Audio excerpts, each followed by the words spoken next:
What's up, everybody? It's your boy, the Italian Stallion, here for another episode of Rebels with a Cause. You know what time it is, baby. It's Tuesday night. We are live for the cause because remember, that cause don't stop when the clock hits zero. Got a big show tonight. Got a lot to talk about. Got some house cleaning business to do, but we got so much action-packed show. Hope our girls soccer team won tonight against Powell. They were playing for a spot in the region championship. Bearden took care of business as expected against Central 5-0. So the winner of the West Powell game was going to go on ahead and play Bearden Thursday night at the stadium there at Bearden for a region championship. Didn't go so well last week for the district when they lost 7-0. But listen, that's like the number one team in the country, not just the state, the country.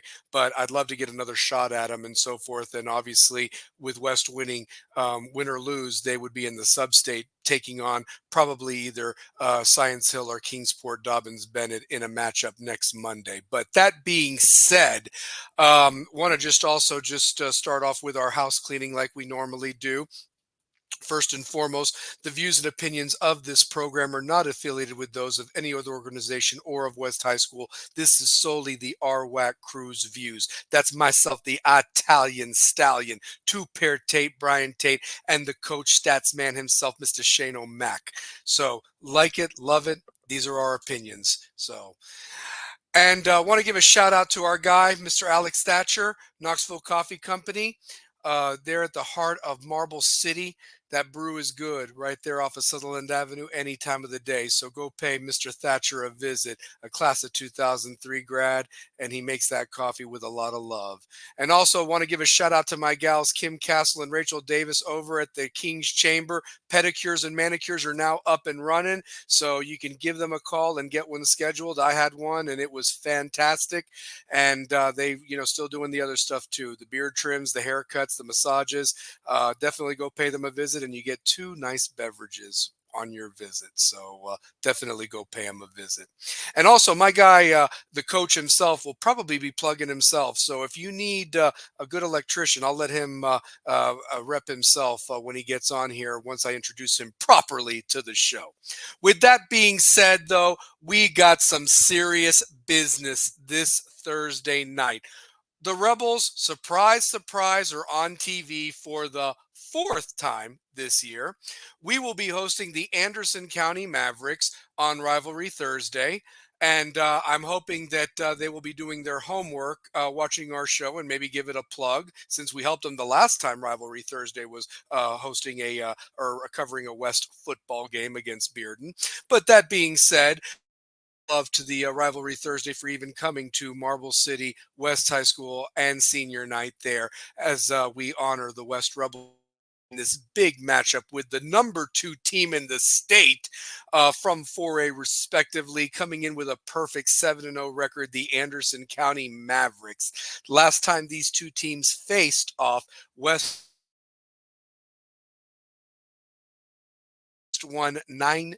Marshawn Bowers, shout out to him, made an incredible, thought he was down, stayed up by somehow and made a touchdown, and that was the difference, even though West had been down most of that game 7-3 in a very turnover weird game. But it was that game that helped propel West onto the 8-game winning streak that ultimately led to back-to-back. So I'm hoping Magic can strike twice. And it just takes 8 games, fellas, for you all to be immortal with that three-peat. And it can still happen. A lot to play for on the table, but it starts Thursday night. That being said, got a lot to talk about, and I want to talk about it with my co-host, and I want to bring him on properly. First and foremost, he is Mr. 2003 West. It doesn't matter what day or year it is, he will always be Mr. 2003 West, a legend. He is going on his 19th season coming up. I got excited because on Twitter I saw the Lady Rebels basketball schedule was released, and he will be calling those games as well as the Runnin' Rebels. 19 years now, so you will be definitely when you come to the Rebel Rowdies house for them home games this year. I'm so excited. And also, he's going to be doing some basketball for the inaugural season of the Pellissippi Panthers basketball. So I'm telling you, such a talented dude. I'm so proud not only to call him one of my good friends, but also my brother, favorite Florida State Seminole, the one, the only two-pair Tate, Brian Tate. What is up, brother? How you doing?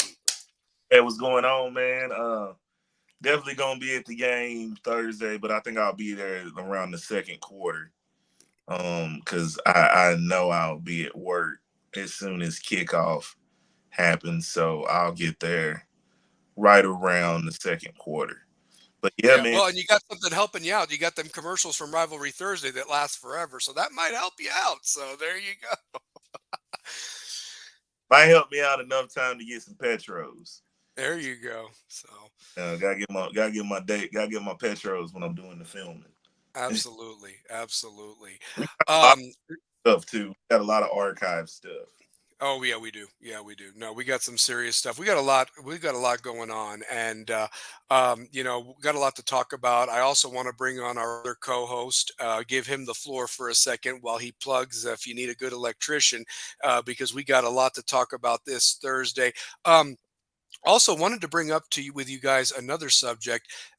It was released the numbers of the enrollment for the teams. So certain teams are going to be 5A next year, and certain teams are going to be 6A.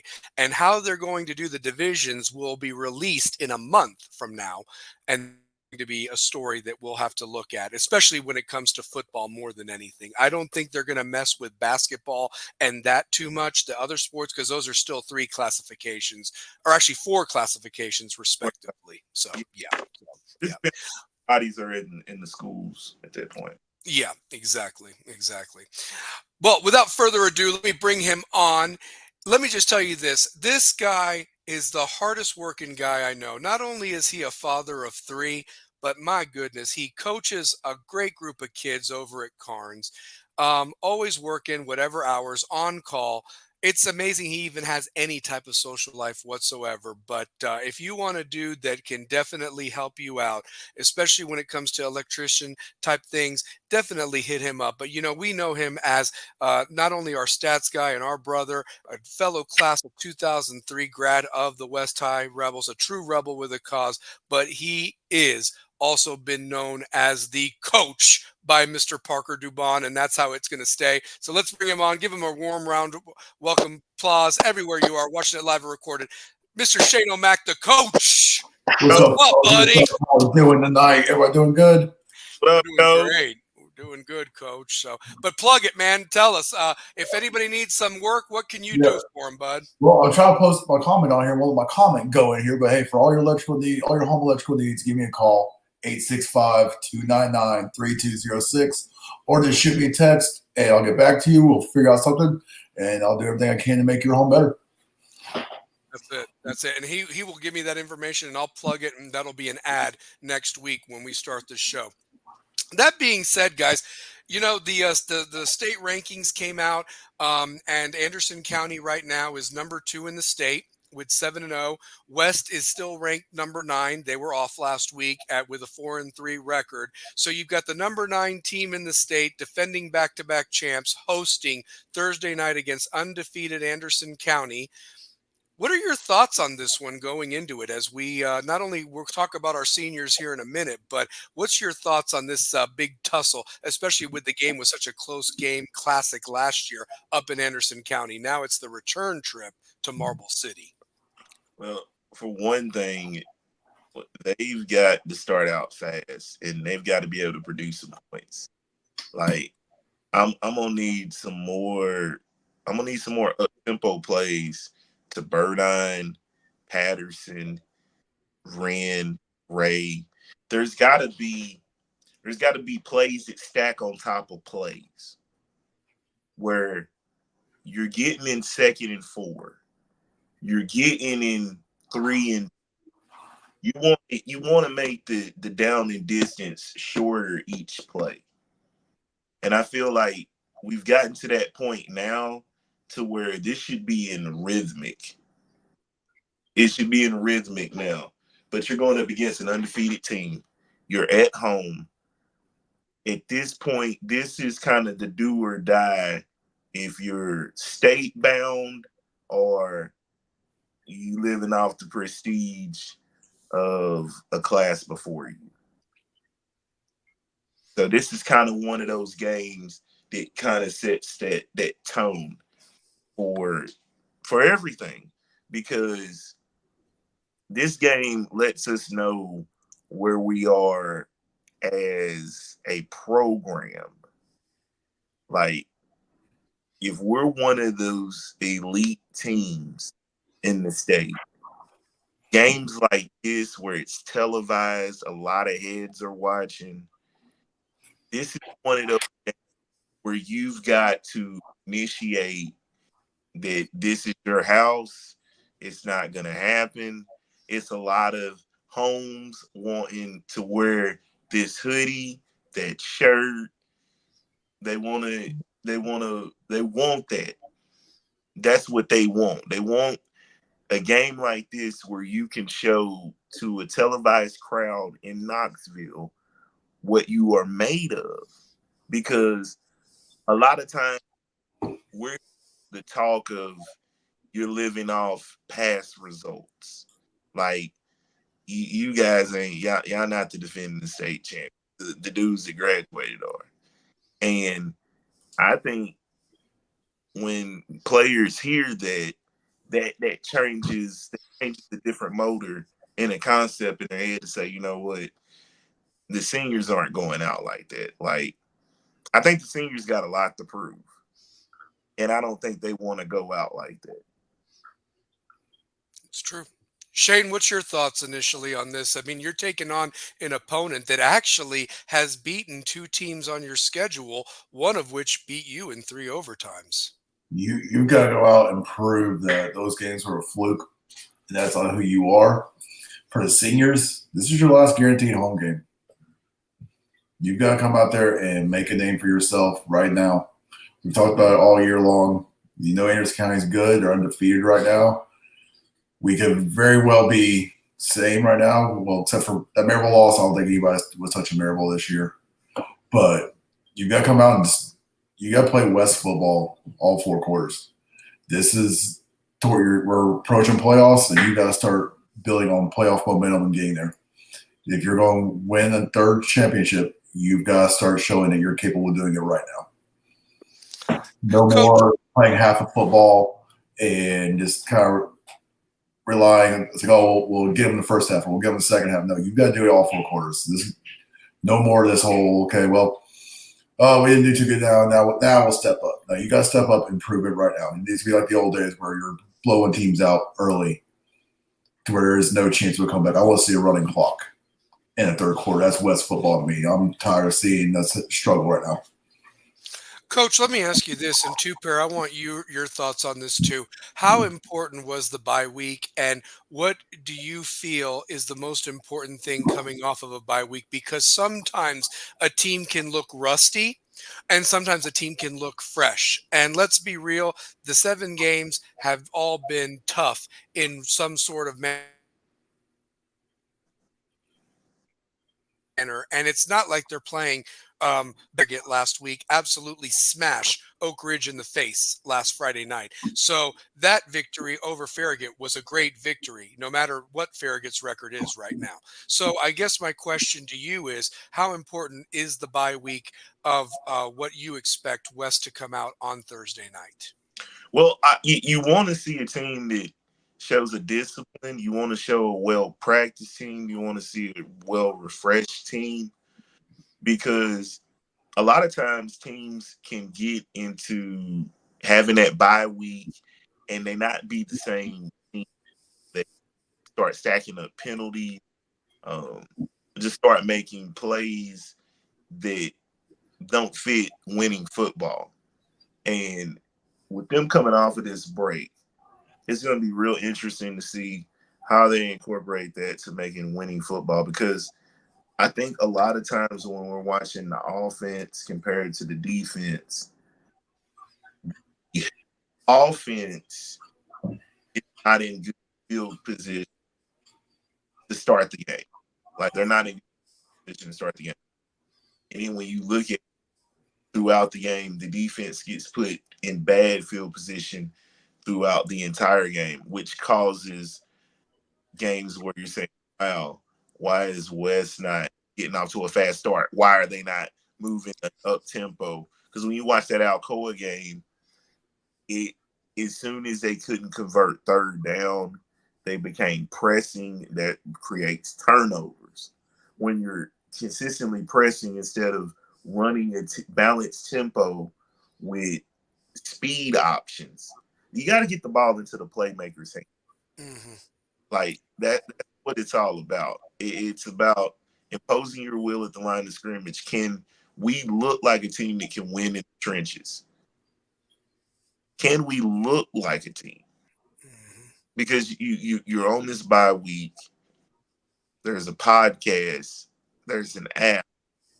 There's media coverage on you. You have a game on TV because of the coverage is so much on this school because of the dominance we've had previously, to where you're reaping the reward, and it's like,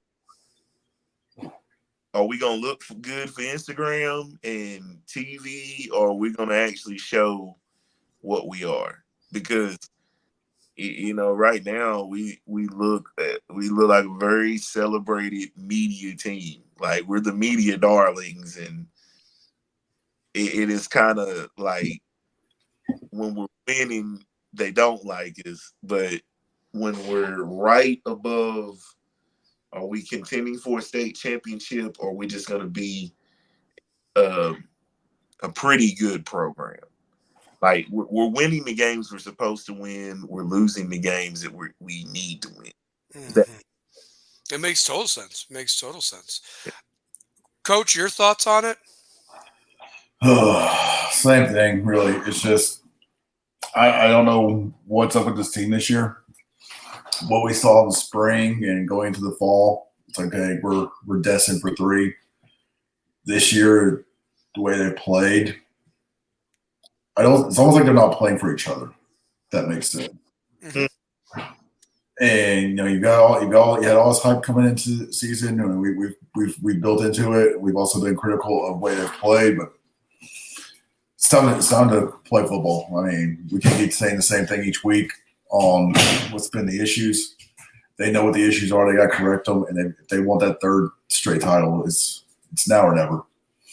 You need to come out and play West football from here on out till you're holding a gold football. That should be the end result. There should be all this to make the playoffs. So you should be holding a gold football till the wheels fall off this train. I agree. No, I agree. And Two Pair, you mentioned something that, and Coach, I'd love your thoughts on it too.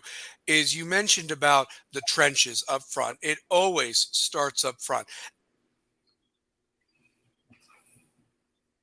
And let me just tell you this: you're going to be facing a grown 2 nights from now. Those offensive and defensive lines of Anderson County, those are some big old boys right there, and they've proven they can knock people's ass off the ball. I mean, honestly, they have. They did it against Bearden. How many points did they put up against Shane? I mean, they really, they scored 30-something points against Bearden, if I'm not mistaken. So they're a balanced offense. The quarterback can throw it. He came from Campbell County. When coaches throw the ball, Anderson County's always been known for controlling the ball with their running game. So you're going to be facing probably one of the best offensive balanced teams you have faced. With Alcoa threw it when they needed to, but they would run the ball. Maryville probably run the ball, throw it when they wanted to. Bearden, same thing. But realistically, this is the most balanced team you have faced on the offensive side of the ball all year long. And it starts up front.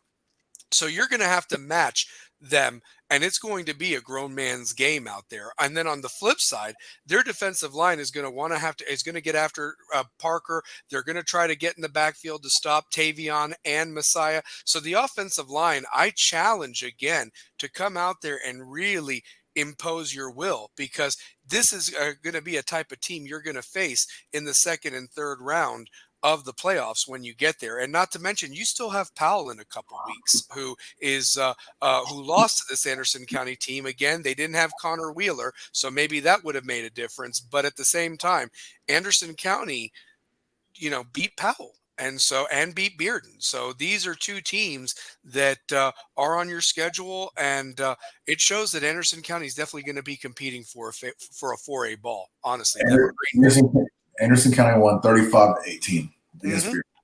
So think about that right there. Yep, 35-18. So, and like I said, Anderson County's been playing some good ball.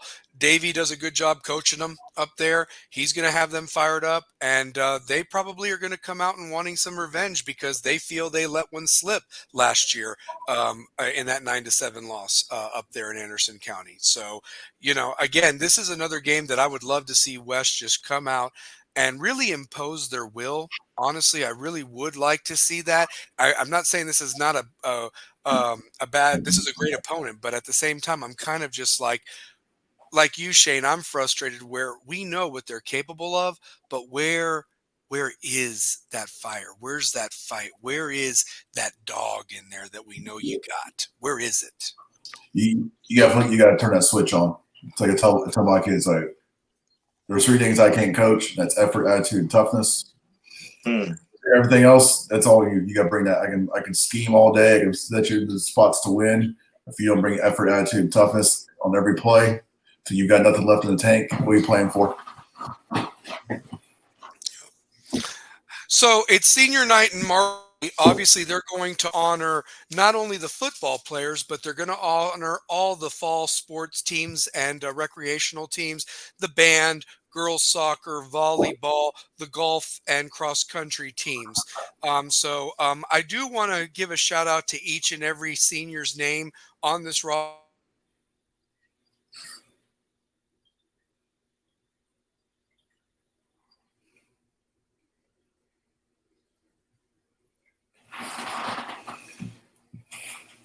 Winning. The girls soccer team was actually up 1-0 at halftime. Powell looks like they scored twice in the second half and ended up winning 2-1. West is eliminated. Powell will go on to play Bearden for the region championship Thursday. West girls finished 9-6-1 on the year. So congratulations to Coach Castro and the girls on a hard season against a very tough Powell team and Bearden team. It's a bloodbath of an area when it comes to girls soccer. So I want to give a shout out to the girls soccer team. So, but that being said, these are the seniors that I have on my roster in front of me. Jack Keith, Antoine Burdine, Dominic Davis, Tyson Butler, David Drata, Riley Mannon, Parker Dubon, Corey Person, James Mills, Jones Bolig, Adarian Jackson, Jordan Hayes, Jack Hankins, Jacob Daggy, Chase Brody, Sergio Rodriguez, Antarius McAllister, Keelan Rucker, Tavion Ray, Wyatt DeRoche, Brink Colquitt, Corson Potter, Cameron Leggett, Stephen Johnson, Deshaun Battle, Brody McFalls, Jack Codavilla, and Aiden Harris. Those are the seniors that will be honored on the football team, according to this roster that I have up to date. It's a lot of guys. Yeah, a lot of guys that contribute, a lot of guys that play. So, and like Shane said, got to leave it out there. Yeah, and like, you guys are the guys for those championship teams. Like, this is your time. As seniors, like when Messiah Wren said it best, it was like, it's another day at the office. Like, get that mentality back. Like, get that mentality back of what Messiah Wren was saying on the sidelines. Like, there's so much talent on this football team that we haven't seen a complete game yet. We've Mhm. not seen a complete game. It's We true. haven't, and it's no knock on them. It's just we've seen the special teams be dominant. We saw the defense dominant. We saw the offense have the field position to make scores. We've not seen all those phases of the game with this team because of the record and just how it looks when you go back and watch the tape. It just like, man, watching that Alcoa game, the second half, we just didn't look like we were on the same field Hmm. because we got to convert third downs. Like, we got to be put in situations that make it easier to push the ball downfield. Hmm. And the defense, even kind of at times, was out of place. I mean, here's the thing: you could convince me that they fought against Maryville a little bit harder throughout the game, despite the score, than they did against Alcoa, which it makes no sense to me. You were actually winning that ball game 10-7 over Alcoa, and then they end up scoring what three straight touchdowns and or 21 unanswered points and end up winning by that margin 28-10. That can't happen. I don't care where that game is played. And furthermore, we just, like you said, we've got to make the conversions. The other thing that's been a killer is that this offense cannot overcome a 5-yard penalty by the offensive line, whether it's a false start, an illegal procedure. I mean, we have killed ourselves. There was an offensive pass interference that absolutely destroyed that drive, and that's a 15-yard penalty the other way. We're not good enough to overcome those holes, Yeah, honestly. not, not So. we are. Yeah. Well, and I mean, and like I said, we know that they can do it. They've got to want to do it. We've got one of the best coaching staffs in the state, and they can't play it for them, Coach. You know that they can't Yeah. do it for them. They can put the game plan, but it's like you said, the effort and the executing. Where is that? And knowing what hole you need to block, knowing which hole you need to run through. Maybe getting that pass out there just a tad quicker. Defense, making sure that you don't get any stupid penalties that extend drives for the other team, like a face mask or an unsportsmanlike conduct. That stuff has got to be cleaned up. We are in week 9 of the high school season. And here's the other thing, guys: win or lose this game, yes, the record takes a hit. You're 4-4 at that point. If you lose, you're 5-3. But at the same time, this is the type of game that you're going to face an opponent in that third round like a Powell again. And here's the other thing too: you got Halls and Powell on the road these next couple of weeks, and those are region games. And like Shane said, two pair, there's no guarantees you get a first round home game, let alone a second. I mean, here's what's to play for: you win out.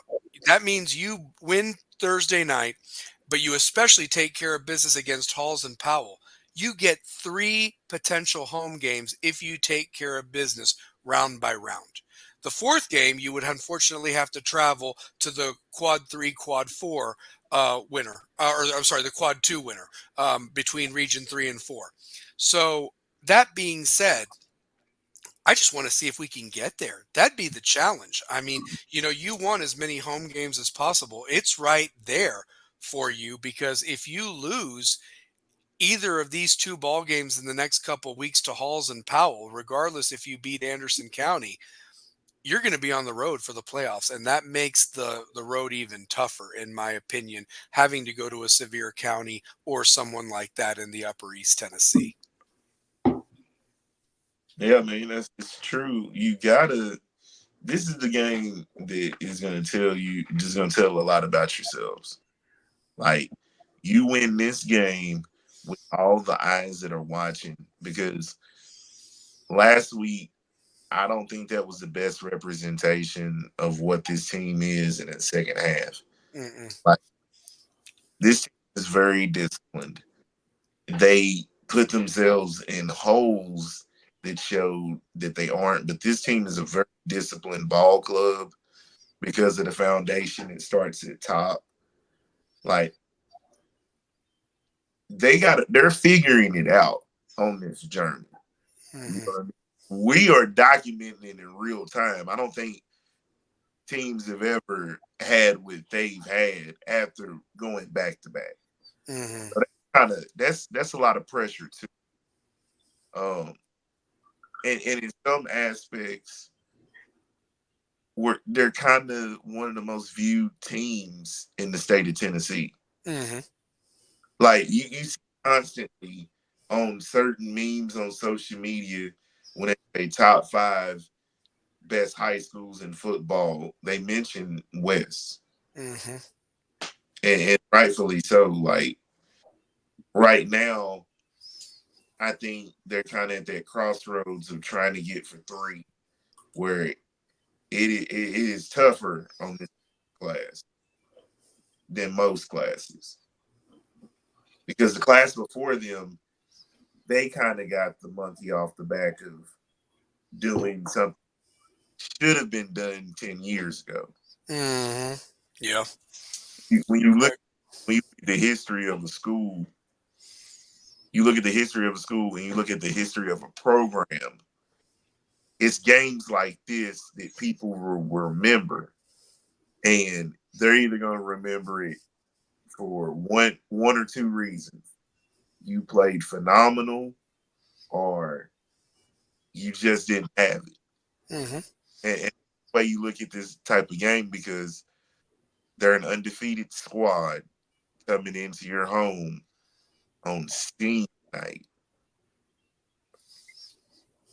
It's like it's gut check time now. Like, are you a state contender, or we're not doing any traveling? Like, I think they got the talent to do it. Like, offense, the defense is getting played into position where they're having bad field position, and if you constantly are starting out in bad field position, that makes it harder on the defense, because they're constantly they it's harder for that defense to get people off 3 downs, because times there are some first downs that are allowed on those drives that we've watched, and you're just like, wow, you get a stop here, you get a score here, because there's been games where they dominated the possession and didn't put up any points, like going back to the first game of the season, and then it's like games stack upon games. Like you either are getting better at throwing the ball, you're either getting better at running the ball, you're either getting better at pass protection, you're either getting better at run blocking, you're getting better in some phases of the game, right? And that's what this game is about. It's like, where are we as a team right now on a televised game in the region where a lot of people are going to be watching? Where are we programmed right now? We play this game in what, 2 days? 2 days. 2 days. 2 days. We will see where this program is. Well, and the other thing is, I've got some stats for you of to back up what type of a team is coming in here. They've got a 1,000-yard rusher in Waylon LaRue. He's had over 1,000 yards for the season, 12 touchdowns on the ground. Okay. And then they've got the quarterback, like I mentioned. And Hensley has thrown over 1,300 yards, and he has thrown 16 touchdowns. So you've got a high-powered offense coming in here. And right now, how West has scored has been in more defensively and special teams than they have in the offensive side of the ball. So you can't really get in a track meet with them. You can't. And they're going to really test that secondary. I'm glad to see McAllister's back and JP's back. So hopefully the defense will do their thing. But they've got to start with stopping the run game, because it's, like I said, the most balanced offense they're going to face. It's going to be a very tough challenge Thursday night against Anderson County. So, yeah. It will be. Yeah. And they're very good on defense too. They've got a kid right now that has with the last name Miller with 63 tackles on the season. So yeah, I mean, so look at that right there. Honestly, so they've got some guys. They've got some dudes, and they would love nothing more than to beat West. And also this Miller kid also has 10 tackles for a loss, just to let you know. So he has wreaked havoc in the backfield all season long. So, yeah.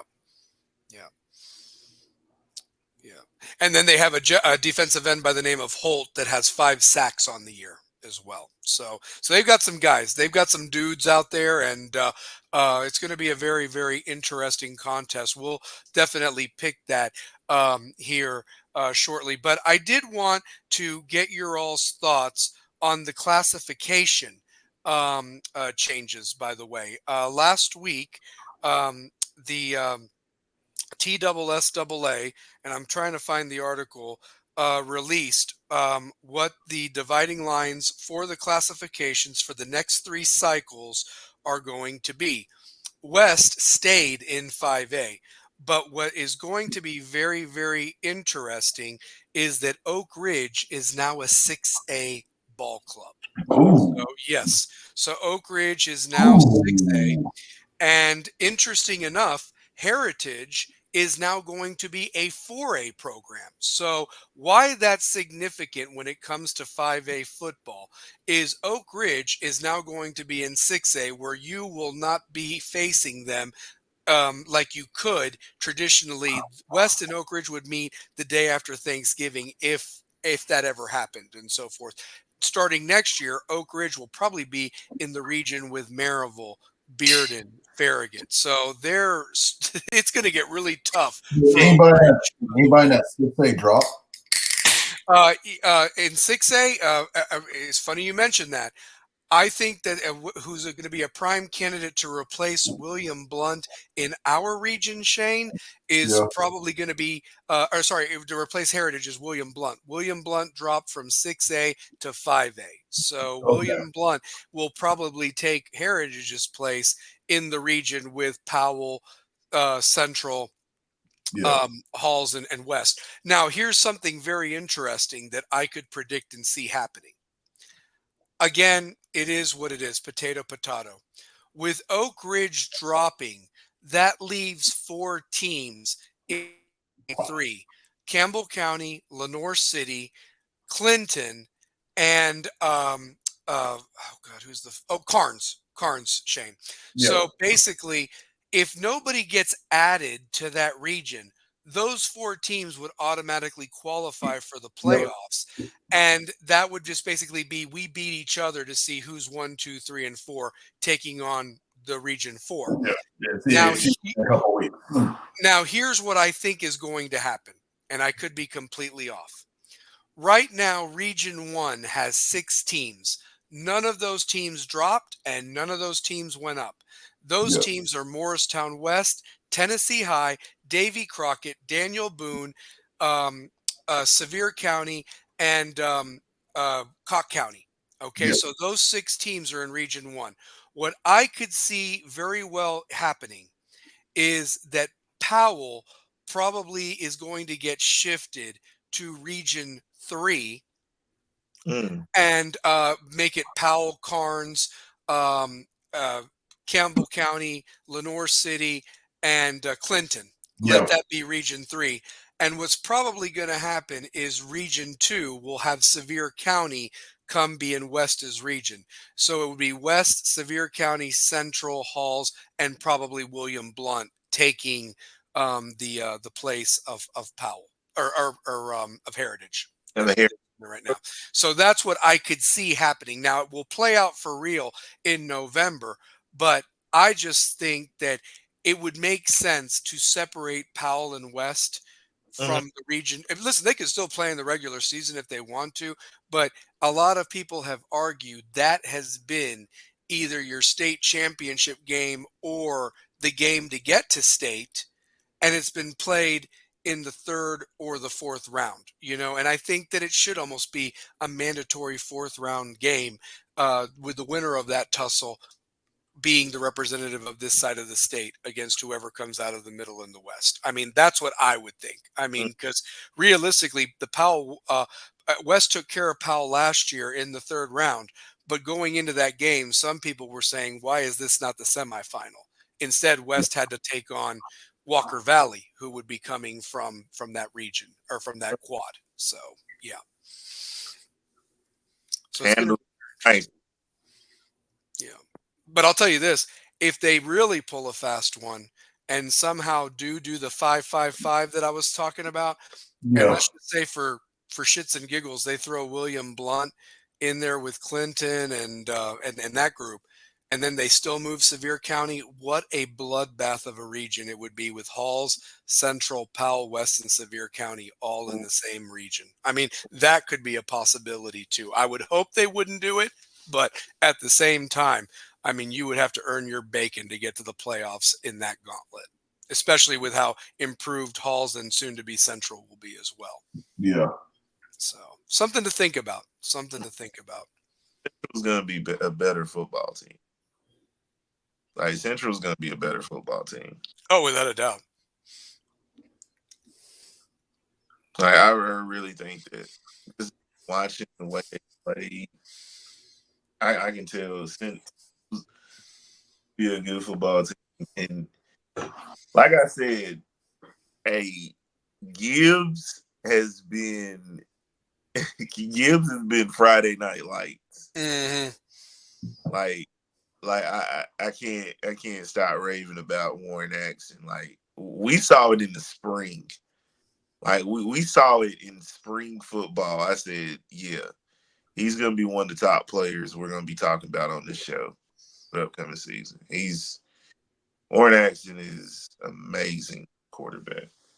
And he showed it Friday night on TV against in that rivalry win over Carter. So and you see they're undefeated. In fact, just to give you the heads up, Gibbs in 4A is the number 7 team in the country or in the state right now in 4A. So yeah, so That's weird. That's weird to think.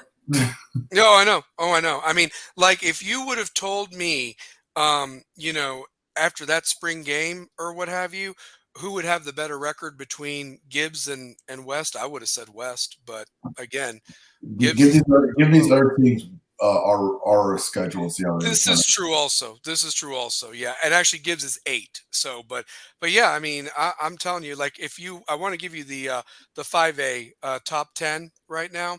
I mentioned West was number 9. Page is 7-0 at number 1. Sevier County is 7-0, number 2. Powell is number 3 at 6-1. Beach is 4 at 6-1. Southwind is 6-1 at 5. Munford is 7-1 at 6. Shelbyville is 6-1 at number 7, and Walker Valley is 6-2 at number 8. So there's a potential that West would have to play in the second round, Sevier County, who's your number 2 team, Powell, who's the number 3 team, Walker Valley, who's the number 8 team in the 4th round, and then Page in the state championship for the 3rd straight year. That is your gauntlet right now based on these state rankings as of week 8. So Mm-hmm. Yeah. Page is determined to get that title. They are. No, they're on a mission. They're kind of like Maryville, By the way, when does Maryville play Alcoa? Is it next Friday? I think it's next Friday, if I'm not mistaken. I'm trying to think because I know that Maryville and Farragut is the last game of the year. So it's not this week because they'd be hyping that game up like anything. Oh, yeah. We definitely Battle Pistol Creek. Next week? 25th, yep. Yeah, and I guarantee that Russell and that group are going to be there to cover that game on TV. So, yeah. But yeah, but we got some games that we're going to pick later on as we end the show, like we traditionally do, and we'll give our predictions for the West Anderson County game. But that being said, let's talk about another crazy week of college football, guys. Start it off, man. I mean, do we start with Tennessee, Florida? Do we talk? Can I start off real quick? I want to eat crow because I was the dumbass that said that Ohio State would win by 3 touchdowns against Oregon. I was wrong. I didn't realize how bad Ohio State's defense is. I think they pumped that 20 million into the offense, but they forgot to pay good defensive players and coaches. Just saying. Just saying. The game that shocked me was South Carolina, Alabama. Yeah. That I did not see that coming. If that kid doesn't fumble, guys, Alabama's looking at 2 losses going into this game with Tennessee. Yep. Yeah, they are. I mean, I don't know. It's been a crazy college football season. The Alabama's last 2 weeks have been very questionable. Like, you lose to Vanderbilt on the road, you win by 2 against South Carolina. Tennessee, you lose by 5 on the road. You were favored by 14.5. You win by a touchdown? 6 in overtime because they didn't kick the extra point. Yeah. So, man, it's like this is a must win for both teams. Like it's like if Tennessee is in the playoff picture, you have to win this one in England. Mm-hmm. Like, you're gonna have to put somebody designated on Milroe the entire game. Yep. He's their whole team. There is no running back on that roster that scares me for Alabama. They suck, man. It's Milroe is the runner and the passer. You take him out of the ball game, they're dead in the water, in my opinion. I'm worried since we lost Peely for the season, though. I like the way Carter played, and T-Lander's playing a lot better than I expected. Yeah. I think Peely's the heart and soul of that defense. As much as Pierce is great on the pass rush, it's been Peely all year on that defense, and losing him, man, that takes away that middle, and it hurts. It does. But one thing I will say is the last 2 games, you James Pierce be the one of the best defensive players in the country. That stunt they pulled where lines up outside, comes in to the opposite side and disrupts that play right there and forces the quarterback into his looked like his guard or his tackle. Mm-hmm. He just disrupts the pocket, man. He knows how to disrupt. And that fumble he knocked out on the goal line. On the goal line. I mean, that right. If that doesn't happen, you're looking at another damn loss of the Gators, for goodness sakes. So, what about the call by Heupel on the own 10-yard line, 4th and inches or whatever like that? Yeah. Man, if they didn't pick that up, dude, I mean, I guess you don't deserve to win the game at that point. But he had to send a message, and I think that it resonated. That version said everything you needed to know about, like. If he's willing to sacrifice that because sacrifices 1 and gets 6, that conversion tells you the story of the game, right there. Because I felt like they're starting off slow, really, and you need to put Nico in more rollout situations where he's on the move with the throw. You got to. You're going to have to roll him to the right because that left side's been suspect all year. There's been all the penalties over there, sacks coming up from that side. You're going to have to roll him to the right where he's got protection and can at least make a play. But his internal clock is throwing him way off now because that left side's been collapsing so much that's why his passes are being forced and he's throwing behind his receiver or he's not getting set and they're being short. Like if we're going to roll him out, you got to roll him right. Unless you get something on that left side, but I mean, there's a reason LSU wasn't upset when they lost that transfer. Is that Hurd over there? Yeah. Mm-hmm. Yeah. Well, can I throw this out there? Very interesting play call by him to go for it, and it was the right result. Here's what's even more important: if he punts the ball, the Gators don't lose that 3 points. Remember, they ran out of time right before halftime, and they had that field goal taken off the. I mean, that field goal right there is the difference right there. Yep. So it's weird how I'll also throw something out there. Tennessee was moving the ball pretty well on that first drive, and then the fumble, and then it seemed like it was like a gut punch. Like if they don't fumble and maybe get some points out of that, maybe the offense does a little bit better that half, but it's like they really couldn't recover. It felt like I don't know, but we talked about it off screen. They have got to run Sampson and that group of running backs. I mean, that is a weapon, and you're going to need it to control the clock, like Vanderbilt did. I mean, use that recipe that these other teams do. You just need to hold on to the ball. You just can't fumble. That's the problem. So, Yeah. yeah, Yeah, Okay, I was gonna say now. yeah, yeah. I guess I was going to also say, you were talking, Shane, about what a weird season it is. Can we just talk about how weird it is, the traveling that some of these teams are going across the country? Like Penn State was damn lucky to win that game against USC. They looked like crap most of it, and they won in overtime. But I'm just saying that I think that there's a reason why there was Pac-12 football. There was a reason there was Big Ten football. There was a reason it was SEC and ACC. And you had some sexy matchups sometimes on a neutral territory or a home and home. But realistically, there's going to be some teams regretting this geographical change. And I don't even want to think, two pair, when basketball starts. Like when you think about Stanford going across the country to play Chapel Hill, North Carolina, and then maybe do they just stay there and play Duke 2 days later or something? I mean, I'm just thinking about those type of things for those matchups, especially like a team like Rutgers going to go play UCLA in basketball, women's or men's basketball. It's just crazy, dude. It really is. all the way to LA. Yeah, that's just gonna be crazy, man. Yeah, Bishop too, like I that. don't like traveling. Like Cal is in the ACC. I Just know. yeah, I know. It really doesn't. I mean, it really doesn't. And like I mean, it's just to go because they had to go across country to Pitt and they've lost. They went across the country to Tallahassee and lost.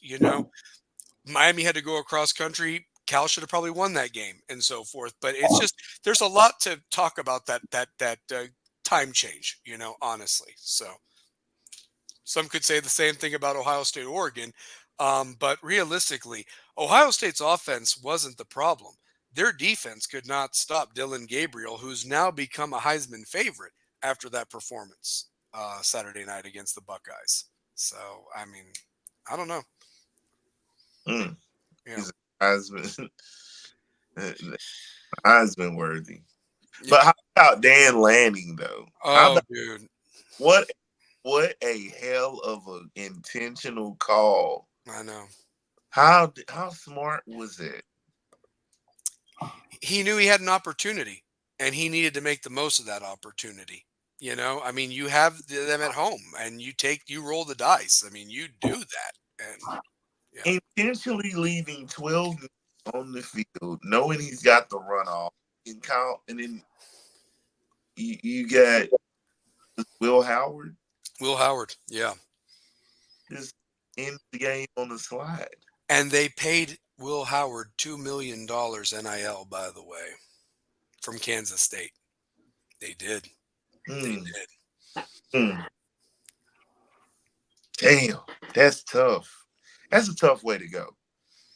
But I'll say, one of the better games, the Colorado Kansas State game. How drama filled was that? That was another one. And what happens if Travis Hunter doesn't get hurt? That changed the dynamic of that game tremendously.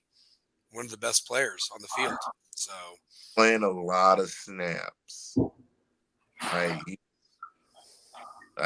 that would be hard to do at the next level. Like he's doing it, but it's gonna put a lot of wear and tear on that body. Like you're you're going at it full throttle on both sides of the spectrum. That's gonna be tough to do. Like I think he can do it, but at a high level is the thing. What do you think his money maker will be, Shane, in the NFL? Is he more of a defense or an offense? I think you got to play him on offense in the NFL. Yeah, I agree there. I was actually just thinking out in my head, like, where will he be best suited? It's got, I think, offensive, because you want the ball in his hands. Yeah. Yeah. You And want not him risk the injury, not risk the injury of the shoulders, tackling some big dudes next year. yeah. I mean, he can play either side, obviously, but I think contract-wise and longevity-wise, it's offense. And receivers are getting the better contracts now. So, I mean, but the thing is, offense. You put him a receiver, let him do his thing. That's going to be the guaranteed money. That's going to be the guaranteed paydays. That's going to be the guaranteed big second contract. So, yeah, for sure. you risk too much with playing defense in the pros if it's we're going back and forth and you're just one wrong hit, you take the wrong move, you're done. So offense keeps him in the league longer. He gets a good 10, 12-year payday. So Yeah, no, it's true. Yeah, I was surprised. I thought Colorado was going to win that game. But Kansas State, I mean, that Big 12 is going to be a very interesting how it plays out. Right now, Iowa State's looking like the darling that's going to get that automatic seed if they can win out. And I know, Two-Pair, you got a soft spot for Iowa State, so the Cyclones. But hey, that coach, Tennessee was kind of looking at that coach a couple years ago before we settled on Heupel. I mean, and I think it all worked out, but Campbell's doing a good job for him over there. So Matt Campbell, I think that's his name. So. Hey, I'm not gonna lie. Like that Iowa State team is not the Iowa State team I played with on my NCAA. It's not. I mean, the same on the EA college football. No, this is not the same Iowa State. This Iowa State team is running the ball. Their defensive players are making plays. Abu Sama. They need to update the rankings on these teams in there. They do. They hype the rank. Like, they didn't get the real rankings of Iowa State. Iowa State is better than what they play like. No, this is true. Well, guys, let me ask you this. Kind of looking ahead to this week, we've already kind of talked a little bit about Tennessee Bama being a playoff eliminator game. But my question is, what are your thoughts on Texas and Georgia this Saturday night? This is going to be a big game. And let me just tell you this. There was a Georgia fan that called into a radio show today with Feinbaum. And he said something, and Feinbaum kind of like took it as you're spoiled, Georgia's been the class for the last couple of years, regardless of what happened last year in that SEC championship game.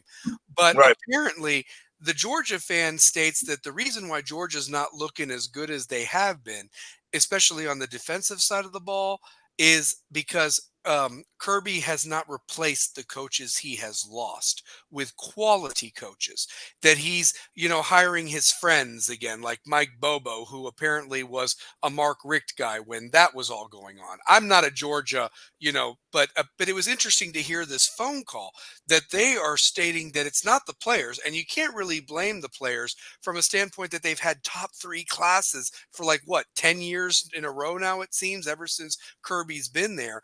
And they've been recruiting at a very high level. But the thing is that these coaches aren't the strategists that they have been. The fact that Mississippi State scored that many points, And here's the thing. Texas looked very, very good against Oklahoma's defense. I mean, we knew Oklahoma's offense stunk, but we knew their defense was good. And Quinn Ewers, after a couple series, shook the rust off and showed why he still should be a Heisman candidate as well. I mean, the way he played. Oh my God, they destroyed him. Oklahoma. Oklahoma is a good football team, but they looked very pedestrian against Texas. Like, they looked slow against Texas. They didn't even look like they were in the same They didn't look like they were the same time. It like Texas was just a step faster in every facet of the game. You know, Oklahoma looked bad. That was one of the worst Red River shootouts ever.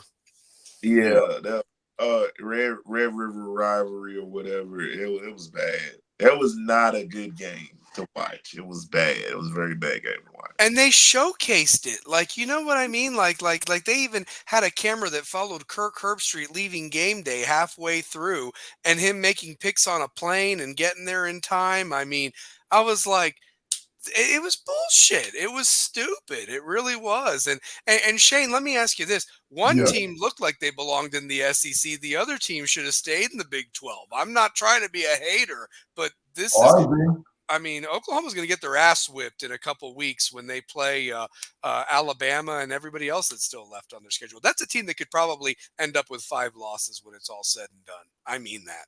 Yeah, they are what we all expected from them. Like it was, they've definitely had their welcome to the SEC moments. But Texas is the real deal, and I hate saying that because I'm not a fan of that team. But and that's Sarkisian. Sarkisian learned from Saban. All these guys learned from Saban of how to recruit and build the culture and the programs. And here's the thing. It just so happens they are the state team with all that beautiful talent in the back. And then they can steal a guy from Florida or California or Georgia, any of these other places. Texas A&M's issue now because they were the SEC team in the state.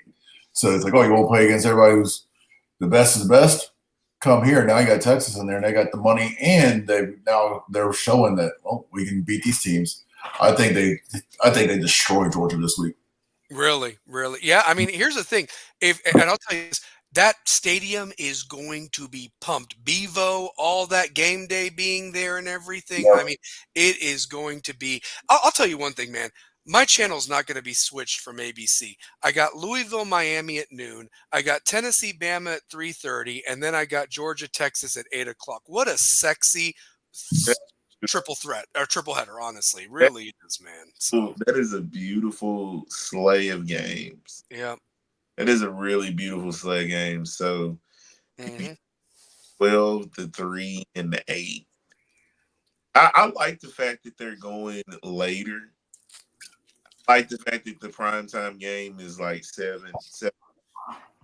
In like the midday game, which I like the midday game. The 3:30 game has always been, you know, from 3 to 11. I'm glued to my TV at this point. Yeah. Well, and I'll tell you this: I might be a case of beer deep by the time that. Hey, that's why you got to have DoorDash and the pizza guy. Like, if you don't want to get up and leave, you know what I mean, and cooking. You start early last weekend, so I have food done by 12. Yeah. Well, here's the other thing too, guys. Am I not mistaken? But Tennessee, they play Alabama, and then we have another bye week. Is that correct? Like, because I know that there were 4 home games, but is there a bye week after Bama? Because I didn't see Tennessee on the TV schedule for the weekend of the 26th or what have you. I saw Kentucky in November, and then they get they play a soft team out of conference. Yeah, we don't play until November 2nd. Okay, so beat Bama, you go into another bye week, and then you've got your 5 games in November, pretty much. Kentucky, Mississippi State, Georgia, UTEP, Vandy. Wow. Okay. Wow. I'm curious how Georgia is by the time we get them, and we got fixed the O-line. Yeah. Then. Of course, Kentucky, I'm a little worried about Kentucky. I mean, Kentucky's Kentucky, but they've competed. So. At least it's here. At least I feel better about this team here than I do on the road at this point. If they serve and win, 2 games are at home plus that bye week. So Alabama here, bye week, Kentucky, Mississippi State. Then go on the road to Georgia, then come back home and finish up the season. Shout out to my guy, Mark Machado, joining the show. By the way, I want to give a shout out to Chris Smith Jr.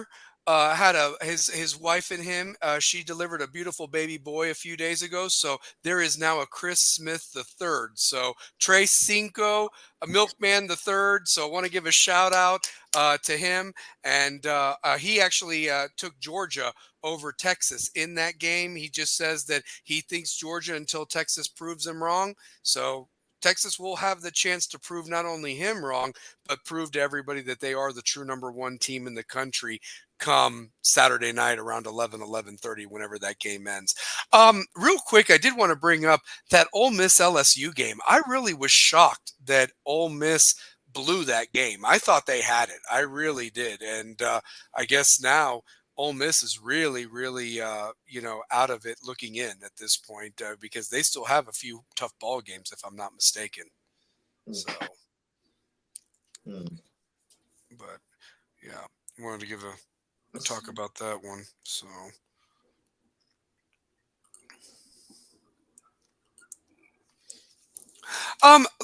one thing I wanted to ask you guys: has anybody been really catching up with NFL by any chance? I barely watched the game this year. I'm telling you, I've not really watched any NFL. I really have not. I cannot say I've watched a full game.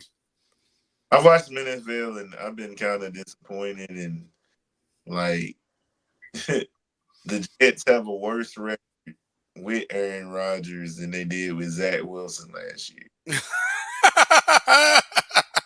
And they fired their coach. They fired their coach. Yep. Yeah. So. The Cowboys. Oh, they stink. Yeah, they do. Like they're being Dallas. I'm starting to understand that I might have to write off the Seahawks. Like the Cardinals, they'll win a game. I'm just looking like the teams that I've watched. Mm-hmm. Tennessee is just awful. Oh, they're god terrible. They're horrible. It's Really? a miracle they beat the Dolphins, honestly. Big miracle they beat. And Cleveland hasn't scored 20 points this season. They've not had a game where they scored 20 points. That's awful. With how much money they've spent on people too to get that. Here, I got one for you. I'll tell you a team who's really disappointed me, the Ravens. They should be better with the talent that they have. They should have a way better record than what the hell they have. The Bengals, Jaguars, and Ravens are kind of disappointing me. Yeah, and at this point, guys, it's looking like just hand Kansas City the damn championship at this point. It really is. Strike. Just the way it looks. I mean, the way it looks. They lose a Pacheco and put him on IR. They've not missed a beat. The 49ers, it looks like the curse of the runner-up team. I mean, McCaffrey's not even – I bet you McCaffrey doesn't even play it down this year. And that was one of my top fantasy picks. Like, I bet he don't even play it down. So. I think McCaffrey we're not on – I think McCaffrey comes back like week 10. I hope you're right. Shit. I hope you're right. It ain't looking good. Just missed. He didn't play preseason. Mm-mm. Yeah, he didn't play it. I'm like, when's the last time McCaffrey had a rep? Probably the Super Bowl, to be honest with you. And the sad thing is that he was flown to Germany for some special treatment to see if they can do something with it. And I don't even know if that was really all that successful or not. So, well, what it is now is though you're using your running backs as quick as you can, and then I mean he did everything he could in Carolina. They shipped him off to 49ers. He's being used there. His body's beat up. Yep. I mean, you don't get those big contracts out of running backs anymore. They're used, and then you find the next guy because they're a dime a dozen. I swear they really are. I mean, there's some running backs that I don't even know their names, guys, and it's like, who the hell is this guy? And he plays for who? Like, I mean, like when I'm trying to add or drop somebody in fantasy football, it's horrible. I mean, it really is bad. And then you look at some of these quarterbacks. I mean, they've just underperformed. And like you said, some of the games have been unwatchable. They really have been unwatchable. Give me this college football season has far and surpassed the NFL, like hands down. So It really has. yeah, because I was thinking about it. I was like, we didn't even talk NFL in last week's show. We had a great job. Shout out to Coach Giles for joining the show. But I was thinking to myself, I was like, but there was nothing to talk about. There was nothing to talk about with the NFL. I mean, who's injured, who's what, who got fired. I mean, shit. There's a lot to talk about now, like Devontae Adams going to New York, Armani Cooper going to, like, now the NFL tells a great story. It does. The NFL tells a great story because of what you got going with it. Now, with Kansas City doing what it's doing, Dallas looking, and man, this is it'd be cool to see because I think we're more closer to 3 than we were 4 weeks ago. Oh yeah. No, until somebody shows me otherwise, the Chiefs will always be the standard right now. I mean, and they should be. They deserve it. I don't like them, but they deserve it at this point. So, and it's next man up with them every time. Honestly, every time it's next man up with them with certain players. Oh, absolutely. So, yeah. Well, guys, let's circle back to high school. Two pair. I know that we've got basketball season coming up and everything. What I do want to talk about is, now the schedule has been released and, there's some jamborees and there's some tournaments and so forth. When will be the first time that you actually will call a game at West on the schedule? It's got to be November, right? I mean, it starts in November, if I'm not mistaken. So. I would say the first game I may call maybe December. Really? As far as home game, it could be November. I'd have to pull up the schedule. Okay. But it looks it might be the first. Gotcha. No, I mean, I'm looking forward to attending those games, and we with the winter sports just around the corner, we might need to have Mr. Romero come back on again and see if we can. We definitely got to have Coach E and Coach Graves on and so forth. Definitely got to talk to those two guys for sure. So and see what they want to talk about and make that happen. We definitely need to get Coach E. We definitely need to get Coach Graves. I think that'd be big. I think that would be it. It needs to happen. Like basketball is getting followed, and now that another outlet for a school in Peloton. If there's some schools that you may not get into right away. How about go ahead and getting that experience playing up against some pretty good competition all over the world, and so you can get that right there in Mississippi. That's awesome. I mean, I'm so happy for those guys. I'm so happy that they have that because how many guys locally have kind of not, been able to showcase how good they were. This could be a platform for them to showcase their skills. It's awesome. An outlet for a lot of guys that's in the city and a lot of guys that's, they're not playing as much. Yeah, this is the outlet that they can have to, play at the high level. A lot of get yourself on the phone.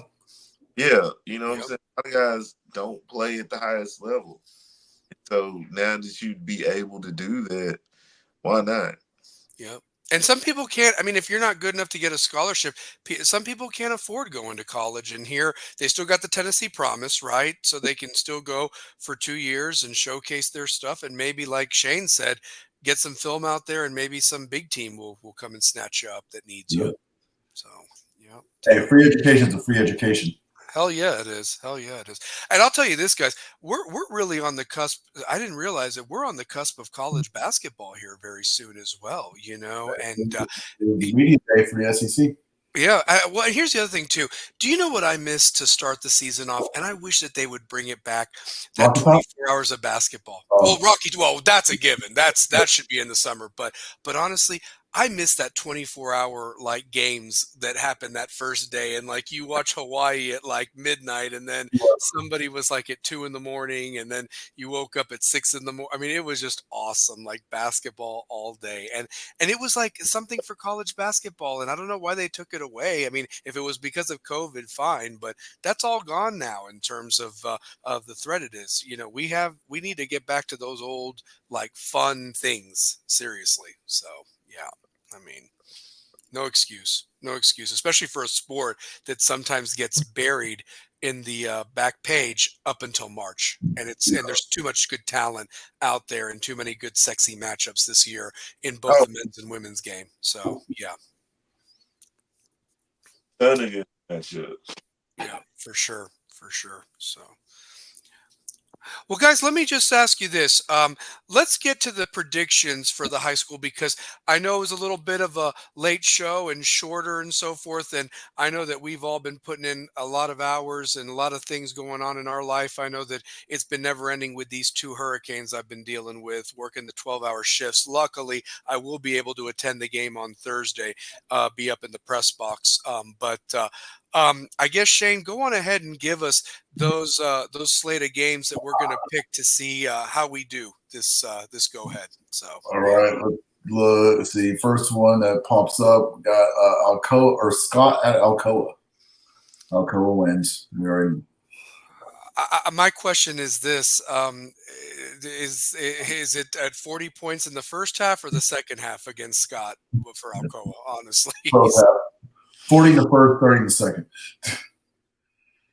Yeah. Let's see. Here we go. Here we go. yeah, Maryville. pretty much. I mean, it's going to be a blood. Yeah. Maryville's playing who? Cleveland. Actually, I'll tell you this. I thought this game would be better. But realistically, Bearden took care of business last week against Cleveland, and I just think Maryville on the revenge tour, they're going to put a pounding on Cleveland. I really believe yeah. that. So even on the road. So yeah, no doubt. No look ahead to Alcoa, I should say. So Yeah. I got Maryville. They'll clean up the district with this one. Two pair. Who you got, Maryville or Cleveland? Maryville. Next. Jeff County, Farragut Thursday night. Oh wait, who? Jeff County and Farragut Thursday night. Give me Farragut. I'm going to tell you this. I think Farragut's turned the corner. I think Farragut is going to use that Oak Ridge game last week of it against Jeff County this Thursday night. I got Farragut. You know what? I do think Farragut has turned the corner. I think they've realized what they are and that they've made the change, the necessary. Give me Farragut.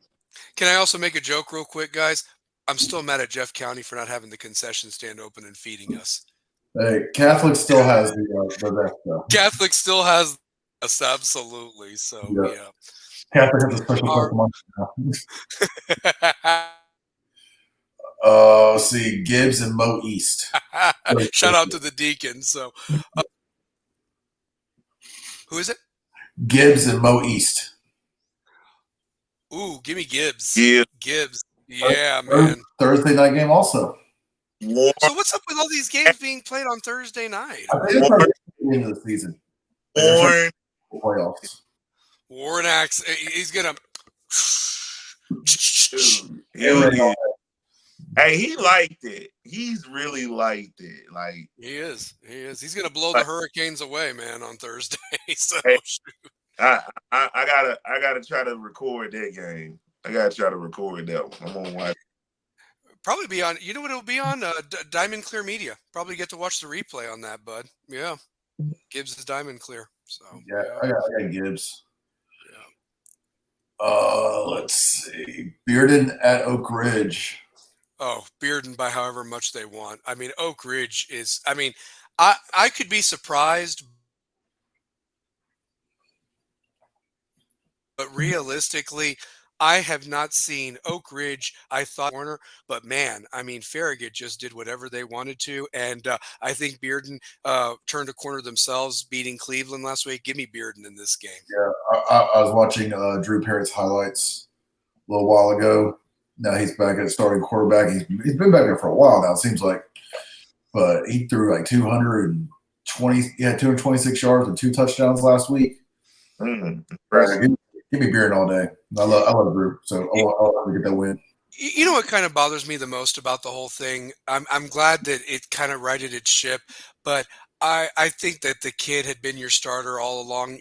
Let him finish the story at this point. And what's so weird is I was scrolling his Twitter earlier while I was pulling stuff up. The whole spring and summer he was working out as quarterback. Yeah. Like all the 7-on-7 everything. So it's a little weird to have that transfer come in and it's like, oh well, Drew, you lost your spot, and then Drew's the one leading the helm now. Where he should be. So yeah, well, and Drew didn't even ended up winning that game, getting that touchdown in overtime. So I mean, from the wide receiver position. So that, yeah, I mean, wow. And he got that 2-point conversion against Alcoa. They went up 22-21 with 14 seconds left, and they missed a tackle, and that was the end of that. Let's see. Next one up, DB and William Blunt. Give me Dobbins Bennett on that one. So yeah, as much as I hate Dobbins Bennett, give me DB also. Yeah. Tooper, who you got, DB or William Blunt? Give me Dobbins Bennett. Good pick. Good pick. All right. What's next? They're not giving me for the East this time. Huh. I'm going off the Tennesseans website to kind of pick out all the key games. And you're fine.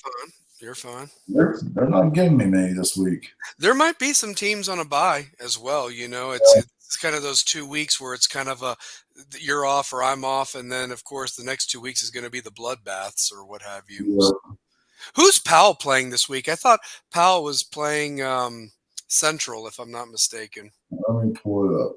I thought Powell was playing Central.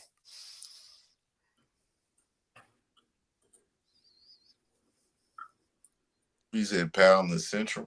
Yeah, Powell and Central, I think, are playing. I like Powell. Yeah. I can't get the schedule to pull up. Max Prep is acting weird. What is going on? Come on. My computer's being stupid too. Yeah, I like that. You didn't pull up on Max Preps for some reason. No, you're good, man. You're totally good. Nope, I went too far.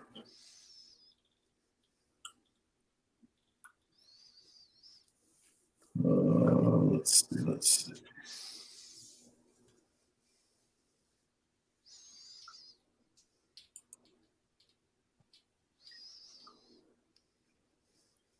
Yeah, it's homecoming for Powell. They got Central. Yeah, give me Powell. Yeah, Powell's going to win pretty handily. Yeah, Powell's been winning every game they've won. They've scored over 30. Mm-hmm. Oh yeah, and you see, here's the thing: they've got Central this week, then they've got McMinn County next week, an out of conference game, and then they finish up with their senior night against us in a couple weeks. So yeah, on the Friday night, the first. November 1st. Yep. So. All right, now the Anderson County West game. Does West get a big signature win on TV, or do they go 0-4 and basically Anderson County marches on for a perfect record, shedding up a showdown for a region championship against Gibbs in the next couple of weeks? Shane, I'm going to let you go first. Do you got the Rebels in this one or the Mavericks? Oh, their scores real quick. Give me 1 second here. Sure, no problem. I will say that was a very impressive win over Bearden earlier this year. So it was. Yeah. It was really impressive. Yeah. And their guys are putting up very nice numbers, very sexy stat numbers. So their closest game this year was against Powell. They won by 3. And remember, Powell was without Connor Wheeler that game. He was suspended.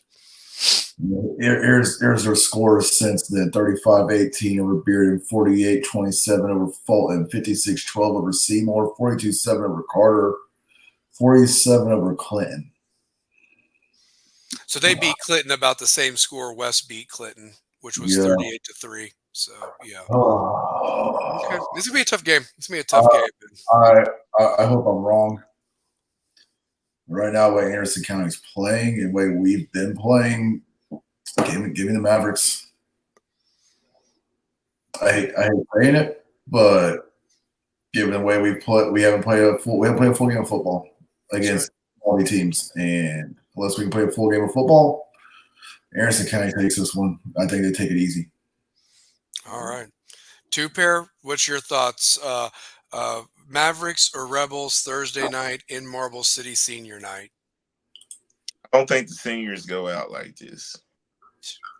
That's painful.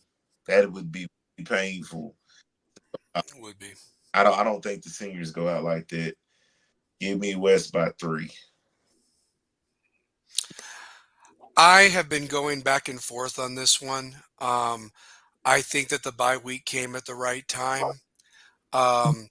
I am a fan of the Doobie Brothers, and there's a famous song, "What a Fool Believes In." Call me a fool, maybe. I'm hoping I'm absolutely right with this, but I think that West has had enough of our talk. I think West has had enough of the talk of everybody else, and I think that they come out Thursday night and play that complete full game of football and start this streak at 1, and then it takes 7 more of them to become 3P champions. And I think that those seniors can get it started and lead by example and have the rest of the team follow. But it starts Thursday night. So give me West 31, Anderson County 24. Rebels big win, and get ready for Halls and Powell to see if they can win a 5th straight region championship. So that's what I think, man. I think a little bit of me is being a homer. Of course. I mean, I want to believe, but realistically, can I just say this? If not now, guys, when? When? We're already at week 8. I mean, this is the 8th game. Come on. I mean, it's not like we're like, oh, this is still early in the season. No, there is no tomorrow. No. There is no tomorrow. We're past. It's now. It's now. Or you're rolling out the basketballs. You know what I mean? I'm telling you. So, vámonos. So, spring. Yeah. Next week, I'm going to see if we can get a former player on, or we might even maybe get a coach on, maybe get Romero on. I don't know. We'll see what we have for next week. But it's been a great show, a little bit of a shorter show this week without a guest. But I will say this, we talked a lot. And just sit back and grab your popcorn, because this is going to be an epic next 3 days of football between high school and college, definitely in this area for sure. And definitely go Vols on Saturday and beat that Alabama ass. So two-pair, finish this show up. And like we always do, brother, we got to throw up that W for sure. So, yeah, absolutely. Yeah, Rebels with a cause, man. Love in Greece. And just try to keep winning in everything you do in life. And, it doesn't stop even when that clock does strike 0. The calls don't stop. Man, you got a great one. Enjoy your week. We'll be back at y'all next week. Same time, same coverage.